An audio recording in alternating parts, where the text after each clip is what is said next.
شبه جزيرة القرم جمهورية ذاتية الحكم تقع جنوب أوكرانيا، يحدها شرقا بحر آزوف ويطوقها البحر الأسود من ضفتي الغرب والجنوب. تفصلها حدود بحرية مع إقليم كراسنودار الروسي، ولها أيضا من جهة البحر حدود مع رومانيا وبلغاريا وتركيا وجورجيا.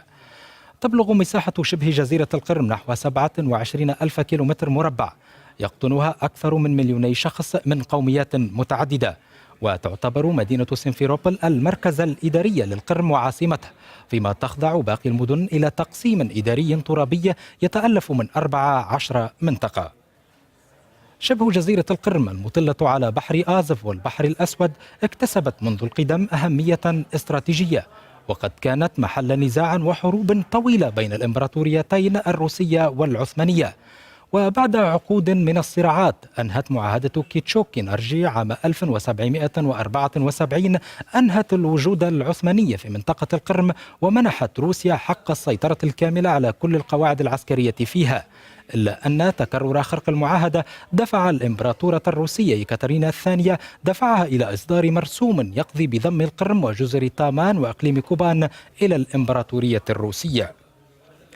في الحقبة السوفيتية وفي إطار ما عرف بسياسة وحدة العلاقات الإدارية، ضم الزعيم السوفيتي آنذاك نيكيتا خروشوف ذو الأصول الأوكرانية شبه جزيرة القرم إلى أوكرانيا. ونظرا لموقعها الجغرافي الواصل بين دول وأجناس عدة، تحضن شبه جزيرة القرم قوميات مختلفة، أبرزها الروس الذين يشكلون نحو 60% من مجموع السكان، يليهم الأوكرانيون بنحو 24%، فيما يمثل تتار القرم نحو 12% من التركيبة الديمغرافية.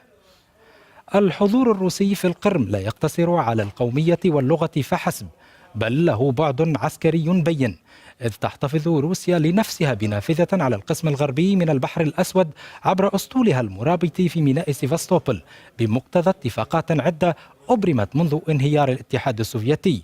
ونصت آخرها وهي اتفاقية خاركوف، نصت عام 2010 على بقاء القاعدة البحرية الروسية في القرم حتى عام 2042 مع إمكانية التمديد ل5 سنوات.